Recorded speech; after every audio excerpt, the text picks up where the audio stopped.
Assalamualaikum students. I hope everyone will be fine. Today we will discuss part 1, Chapter 8, Oscillations, Conceptual Questions.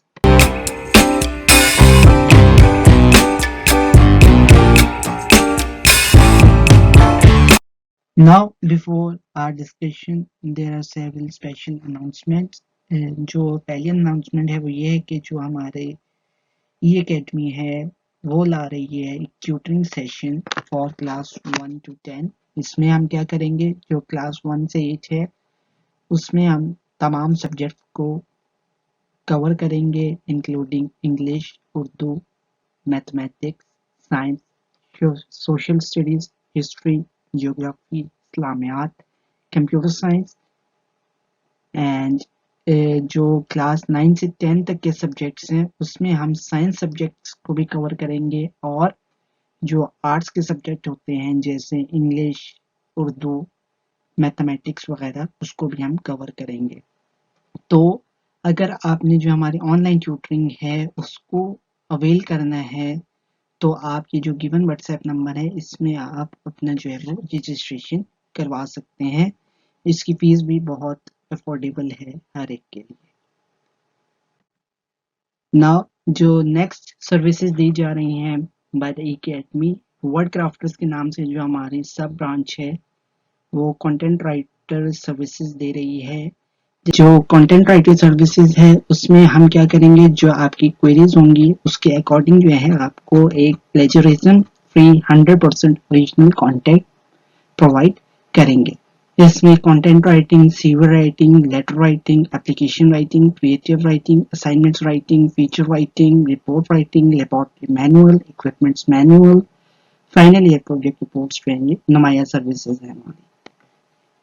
अगर आप content writer services को avail करना चाहते हैं at a special offer of up to 10% discount तो आप जो है हमारे गिवन व्हाट्सएप नंबर या ईमेल पे जो है अपना ऑर्डर प्लेस कर सकते हैं। What is the difference between progressive and stationary waves? हमने progressive और stationary waves दोनों के दरमियान जो है वो डिफरेंस लिखना है। Now progressive waves. Progressive waves are the result of disturbance produced in a medium. ये किस वजह से वेव्स आती हैं? Due to the disturbance produce in a medium.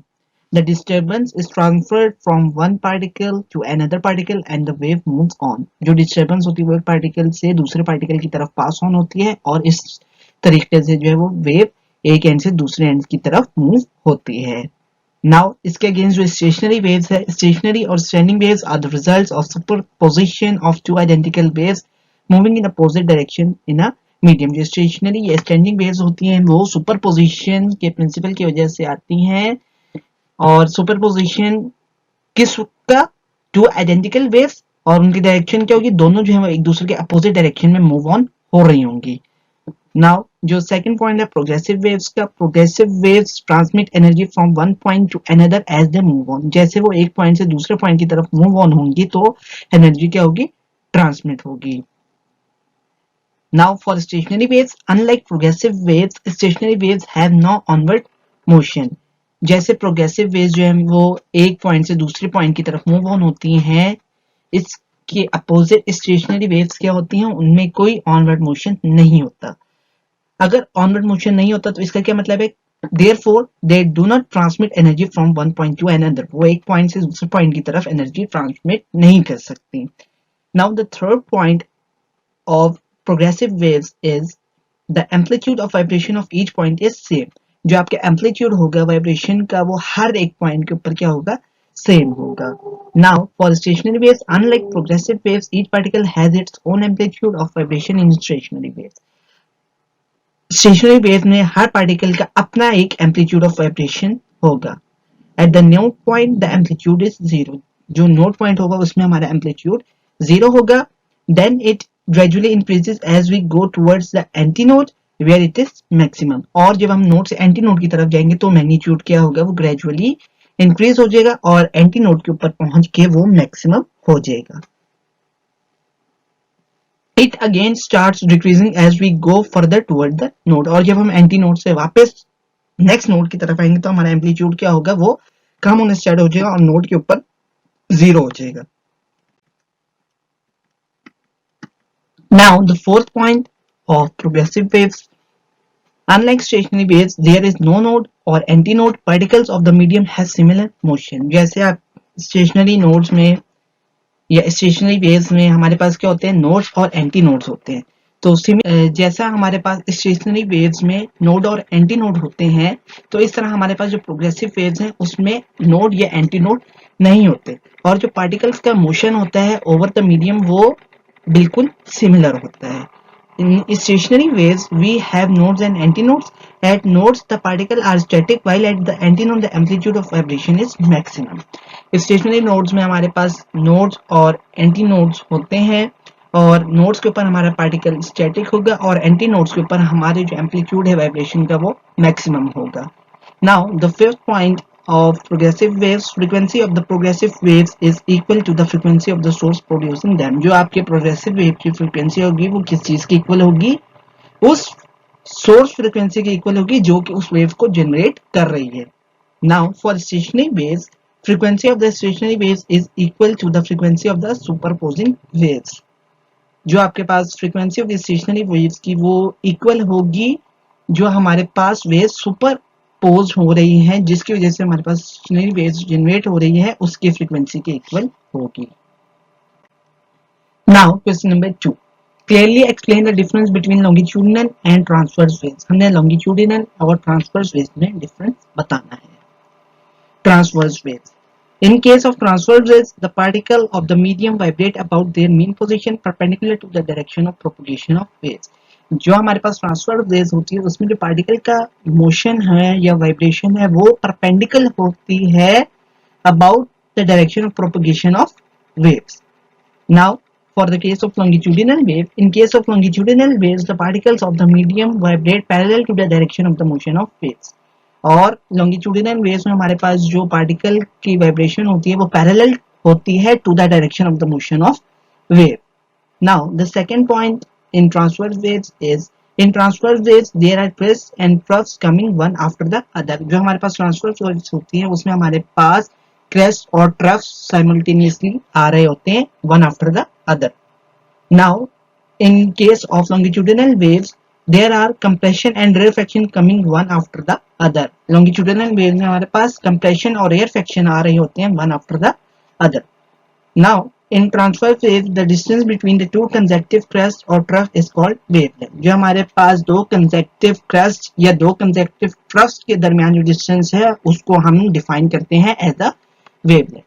Now, for longitudinal wave, the distance between two consecutive compressions or rarefaction is called a wavelength. जो हमारे पास दो consecutive compressions या दो consecutive rarefaction के दरमियान जो distance है in case of longitudinal wave उसको हम कहेंगे wavelength. Now the next point is, in case of crest in a transverse wave the particle move up, and in case of trough they move down the mean position. अब transverse waves में जब हमारा crest होगा तो हमारा particle क्या होगा, above the mean position होगा, और trough में क्या होगा, below the mean position. Now for the case of longitudinal waves, in case of compression in a longitudinal wave the particles of the medium come closer to one another, and in case of rarefaction they move away from one another. Compression में क्या होंगे, particle एक दूसरे के करीब आएंगे, और rarefaction में क्या होंगे, उनमें एक्सपेंशन होगी और पार्टिकल जो है वो एक दूसरे से अवे जाएंगे. Now for the case of transverse waves can move in solids and liquids only. जो ट्रांसवर्स वेव्स हैं वो या तो सॉलिड और लिक्विड में मूव करेंगे.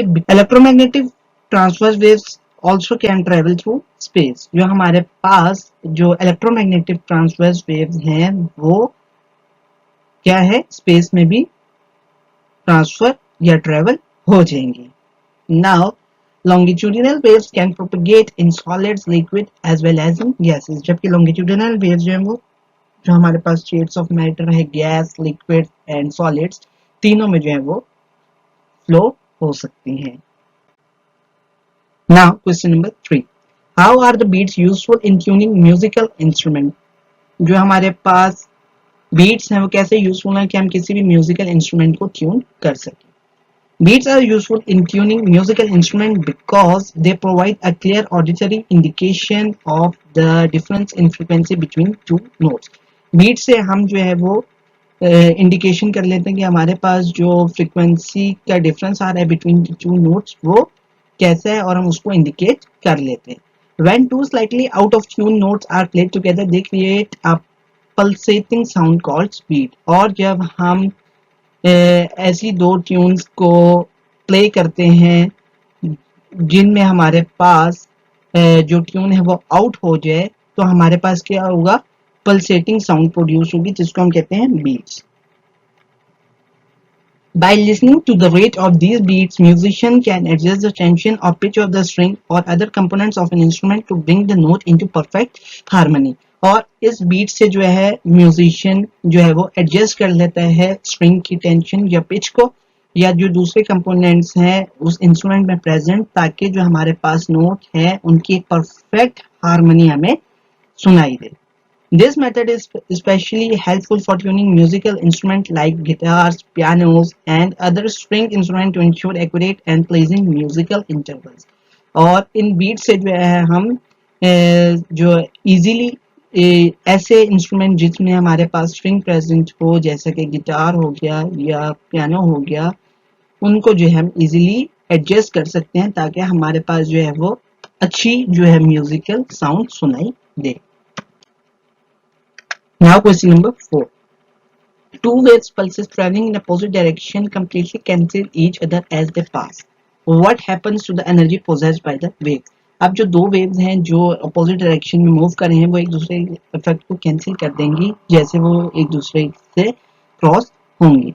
अब वो पूछ रहे हैं कि जो उनमें एनर्जी पोजेस्ड है उन वेव्स में, तो उन एनर्जी के साथ क्या होगा.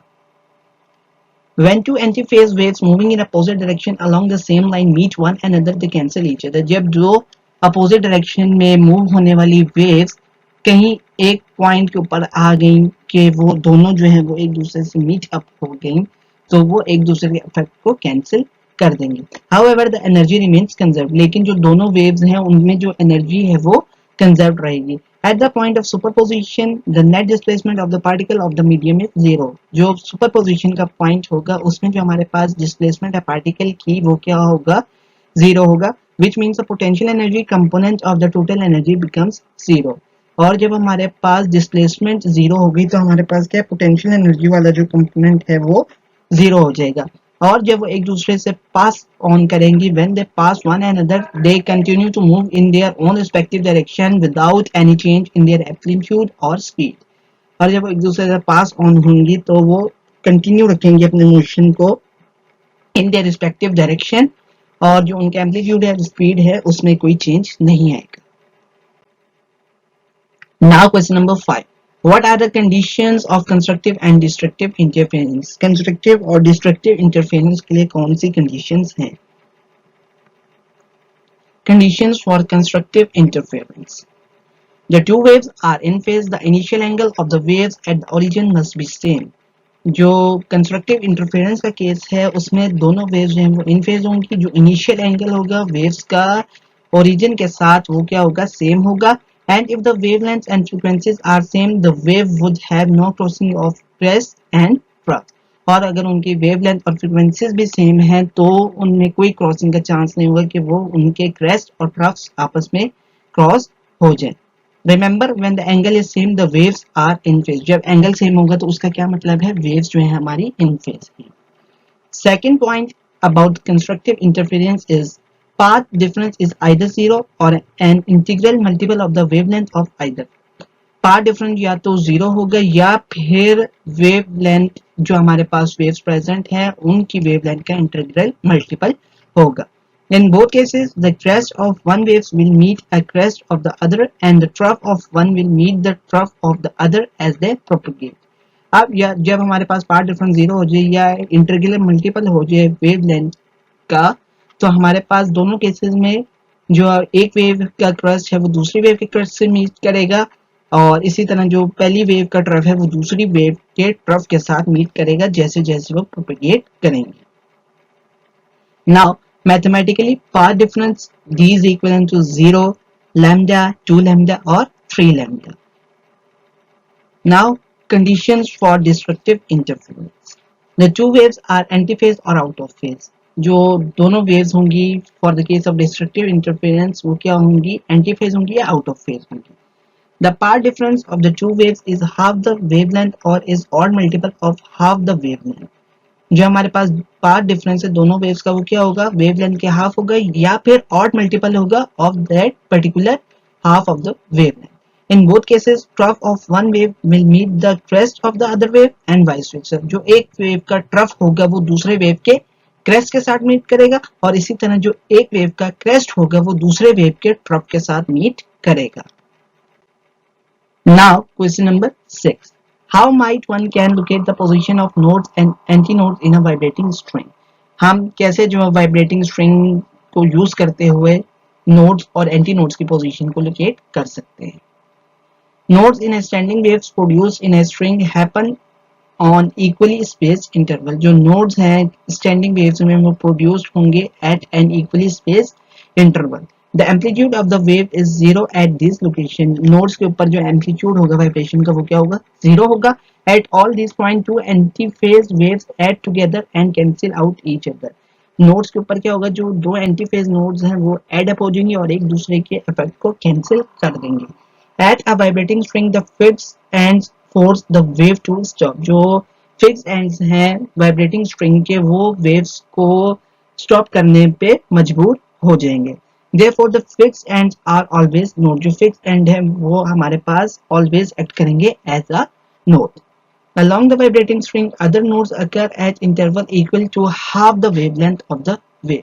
और उस पूरे जो वाइब्रेटिंग स्ट्रिंग है जो बाकी नोड्स होंगे दोनों एंड्स को छोड़ के वो अकर होंगे at an equal interval of the wavelength, जहां पे हमारे पास वेव की वेवलेंथ लैम्डा बाय 2 हो जाए। Now, for the case of antinodes are those points of the string which have maximum amplitude. Antinodes में क्या होगा, हमारे पास amplitude वाइब्रेशन का मैक्सिमम होगा। All antinodes are midway between the nodes. जो एंटीनोड्स होंगे वो मिडवे होंगे between the nodes. Therefore, they are also at a distance of lambda by 2 from each other. और ये भी lambda by 2 के distance में होंगे from each other. Thus, if both ends of the vibrating strings are fixed, two nodes will be formed at the fixed ends of the string and the other nodes along the string will be at distance lambda by 2 from one another. अब अगर हमारे पास vibrating string दोनों and से fix है तो दोनों ends जो हो गए वो एक्ट करेंगे एज अ नोड और फिर हर लैम्डा बाय 2 के डिफरेंस के साथ हमारे पास नोड्स होगा और इन बिटवीन टू नोड्स हमारे पास एंटी नोड प्रेजेंट होगा। Similarly, the antinodes will be midway between the two consecutive nodes. The interval between two consecutive antinodes also will be lambda by 2. बेशक दो nodes ले लें या दो एंटीनोड्स ले लें, उनमें जो डिफरेंस होगा डिस्टेंस का वो हमारे पास लैम्डा बाय 2 का होगा। If one end of the string is free, the free end will make an antinode. अब अगर एक एंड कोई स्ट्रिंग का फ्री है, जो फ्री एंड है वो एक्ट करेगा as an antinode. Now, question number 7. Is it possible for an object which is vibrating transversely to produce sound wave? अब वो पूछ रहे हैं क्या ये पॉसिबल है किसी भी ऑब्जेक्ट का जो कि वाइब्रेट कर रहा हो ट्रांसवर्सली के वो साउंड वेव को प्रोड्यूस कर सके? Yes, it is possible if surrounding medium of the vibrating object is an elastic one. अब वो कह रहे हैं कि ये पॉसिबल है कि कोई भी ऑब्जेक्ट जो कि वाइब्रेट ट्रांसवर्सली कर रहा हो वो साउंड वेव को प्रोड्यूस कर सके।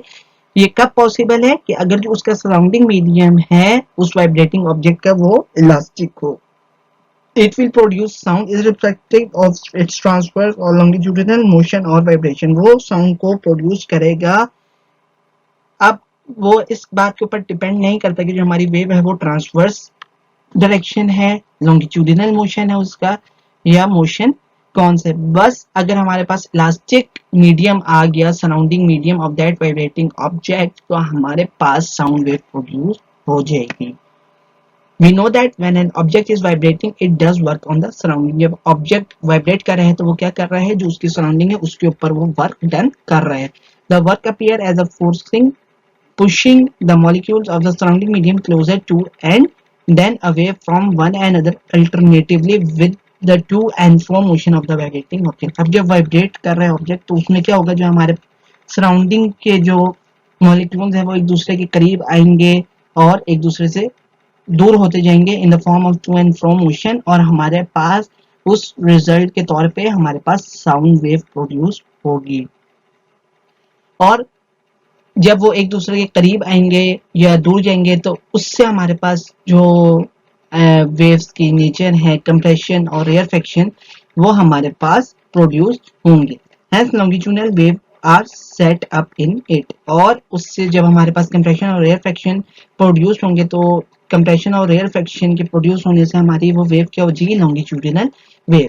The sound can be heard provided the waves are in the audible frequency range despite the transverse vibration of the object। और longitudinal wave की प्रोडक्शन से हमारे पास क्या आएगा, साउंड प्रोड्यूस होगी, लेकिन वो साउंड हमें तब सुनाई देगी अगर वो हमारे ऑडिबल फ्रीक्वेंसी रेंज में है। अगर आउट ऑफ द रेंज है तो हमें वो साउंड सुनाई नहीं देगी। और बेशक कि वो हमारा जो ऑब्जेक्ट है वो ट्रांसवर्स वाइब्रेशन में वाइब्रेट हो रहा हो, तब भी हमारे पास साउंड प्रोड्यूस होगी अगर हमारा जो वाइब्रेटिंग ऑब्जेक्ट के जो सराउंडिंग है वो इलास्टिक है। Now question number 8, why does sound wave travel faster in solid than in gases. Sound waves जो है वो सॉलिड में ज्यादा जल्दी ट्रांसफर हो जाती है as compare to gases. Reason क्या है? Sound waves are mechanical waves and they need a medium for their propagation. Sound wave क्या है? मैकेनिकल वेव्स है और मैकेनिकल वेव्स को प्रोपगेशन के लिए मीडियम रिक्वायर होता है। So the effect of the nature of the medium is obvious. तो जो साउंड वेव है उसकी प्रोपगेशन में जो मीडियम है वो अहम रोल प्ले करता है। The speed of the sound is given by the equation v is equivalent to under root of e over density, where e is the elasticity young modulus in case of solids and bulk modulus in case of gases. अब अगर हमारे पास medium जो वो solid है तो हमारे पास ई क्या होगा, यंग मॉड्यूलस होगा। और अगर हमारे पास गैसेस है तो हमारे पास ई क्या होगा, बल्क मॉड्यूलस होगा। और जो डेंसिटी है रो वो क्या है, density of medium. If we consider the density aspects of solids and gases, the densities of solid is no doubt greater than gases। अब अगर हम डेंसिटीज को कंपेयर करें सॉलिड्स और गैसेस की तो इसमें कोई शक नहीं है कि जो सॉलिड की डेंसिटी है वो ज्यादा है as compare to gases. This means that unit volume of solids have more masses than gases. अब जब डेंसिटी ज्यादा है तो आपको पता है डेंसिटी क्या होती है, मास पर यूनिट वॉल्यूम। तो जब डेंसिटी ज्यादा है तो उनका जो यूनिट वॉल्यूम होगा सॉलिड्स का वो ज्यादा होगा as compare to gases. The density is in the denominator of the expression for the speed of sound. अब क्या है, स्पीड ऑफ साउंड के एक्सप्रेशन में डेंसिटी क्या है, डिनोमिनेटर में आता है। तो जब हमारे पास डेंसिटी ज्यादा हो जाएगी तो हमारे पास जो स्पीड है वो क्या हो जाएगी, कम हो जाएगी। The elasticity of solids is far greater than elasticity of gases। अब elasticity क्या है, gases की कम है as compared to solid। solid की elasticity gases से ज्यादा है। This means solid easily restore its size and shape within the elastic limit। जो solids हैं वो easily जो है वो अपने size और shape को regain कर लेते हैं अगर जो हमारे पास disturbance है वो within the elastic limit of that material हो। E is in numerator in the expression for the speed of sound, therefore it increases the speed of sound in solid। अब हमारे पास क्या इलास्टिसिटी ज्यादा है फॉर सॉलिड्स, तो जिसकी वजह से हमारे पास वेलोसिटी ज्यादा होगी in case of solids than in gases। So the speed of sound depends on the ratio of E and density of the medium। This ratio is always high in solid substances than gaseous। solid cases में जो हमारे पास young modulus over density है वो ratio ज्यादा होगी as compared to gases, जिसकी वजह से हमारे पास स्पीड ऑफ साउंड वो ज्यादा होगी in solids than in gases. Now question number 9, why does the speed of sound waves in gas changes with temperature. Speed of sound wave gases में temperature की वजह से क्यों चेंज होती हैं? Since gamma r and m are constant, so the speed is directly proportional to delta t। जो हमारे पास speed of sound है वो है gamma r t over m whole square root. Gamma R और एम कांस्टेंट है तो speed हमारी directly proportional होगी स्क्वायर रूट ऑफ टी के। This means increasing the temperature of the gas increases the speed of sound. अब हमारे पास T है वो न्यूमरेटर में आ रहा है तो इसका क्या मतलब हुआ कि स्पीड और टेम्परेचर का डायरेक्ट रिलेशन है। तो जब हम टेम्परेचर को इंक्रीज करेंगे तो स्पीड क्या होगी, इंक्रीज होगी। Theoretically, when we increase the temperature of the gas, molecules move with high speed। जब हमारे पास टेम्परेचर ज्यादा होगा तो मॉलिक्यूल्स जो है वो एक दूसरे से ज्यादा जल्दी जो है वो फास्टर मूव करेंगे और उनमें जो है वो डिस्टेंस जो है वो इंक्रीज हो जाएगा। Transportation of energy from one point to another increase and the wave travel with greater speed. और जब वाइब्रेशन इंक्रीज हो गई तो उसमें क्या होगा, हमारे पास जो वेव्स की प्रोपोगेशन है उसकी स्पीड भी ज्यादा हो जाएगी। It is experimentally found that the speed of sound increases 0.6 metre per second for each degree rise in the temperature। और एक्सपेरिमेंटली ये चीज फाउंड की गई कि जब हम एक टेम्परेचर डिग्री सेल्सियस को इंक्रीज करेंगे तो हमारे पास जो स्पीड ऑफ साउंड है उसमें 0.6 मीटर पर सेकंड का इंक्रीज आएगा। Now question number 10. Is it possible for two astronauts to talk directly to one another even if they remove their helmets? अब वो पूछें कि दो एस्ट्रोनॉट्स के लिए ये बात पॉसिबल है कि वो एक दूसरे से टॉक कर सकें डायरेक्टली अगर वो अपने हेलमेट्स को रिमूव कर दें। No, this is not possible for two astronauts to talk directly in space even if they remove their helmets। वो कह रहे हैं कि ये पॉसिबल नहीं है कि दो एस्ट्रोनॉट्स एक दूसरे से डायरेक्ट टॉक कर सकें अगर चाहे वो अपने हेलमेट्स को रिमूव भी कर दें। Sound waves are longitudinal mechanical waves. They need a material medium for their propagation। अब वो क्या कह रहे हैं कि साउंड वेव्स क्या है, मैकेनिकल वेव्स हैं और मैकेनिकल वेव्स को क्या चाहिए, मीडियम चाहिए होता है ताकि वो एक पॉइंट से दूसरे पॉइंट की तरफ प्रोपगेट करे। अब अगर हमारे पास कोई मीडियम प्रेजेंट नहीं है for in case of space तो हमारे पास उस केस में जो साउंड वेव है वो ट्रेवल नहीं होगी। Since there is no material medium in the space, the sound wave will not propagate in the space। In order to be in voice contact, the astronaut should have electronic communication system। तो voice contact में रहने के लिए उन्हें क्या है, electronic system को use करना पड़ेगा ताकि वो अपने मैसेजेस एक से दूसरे की तरफ ट्रांसफर कर सकें। The helmets of the astronaut are provided with the devices which convert sound waves to radio waves। तो जो हेलमेट्स हैं एस्ट्रोनॉट के वो ऐसे डिवाइसेस के साथ प्रोवाइड किए गए होते हैं कि हमारी जो साउंड वेव्स है वो रेडियो वेव्स में ट्रांसफर हो जाए। रेडियो वेव्स आर इलेक्ट्रोमैग्नेटिक या EM waves that can travel through space. अब रेडियो वेव्स क्या है, इलेक्ट्रोमैग्नेटिक वेव्स हैं। इलेक्ट्रोमैग्नेटिक वेव्स जो है वो स्पेस से ट्रैवल कर जाती हैं। In this way the sounds of astronaut reach to the other और अनदर फेलो देयर। और तो उस केस में हमारे पास क्या है, जो साउंड है एक एस्ट्रोनॉट की वो दूसरे एस्ट्रोनॉट की तरफ चली जाएगी। Now question number 11. Estimate the frequencies at which a test tube 15 cm long resonates when you blow across its lip। अब करेंगे फ्रीक्वेंसी हमने एस्टिमेट करनी है टेस्ट ट्यूब की जिसकी हमारे पास लेंथ है 15 सेंटीमीटर जो कि रेजोनेट करी है when you blow across its lip. जब हमने उसको लिप के अक्रॉस ब्लो किया तो वो रेजोनेट कर। Such a test tube will behave like a closed organ pipe when air is blown into it। जब हम उसके अंदर एयर को ब्लोन करवाएंगे तो हमारे पास वो जो टेस्ट ट्यूब है वो एक्ट करेगी as a close organ pipe. और हमें पता है कि जो लोएस्ट या फंडामेंटल फ्रीक्वेंसी है for the case of close organ pipe वो क्या है, F1 is equal to V by lambda 1 या हम इसको लिख सकते हैं V by 4L।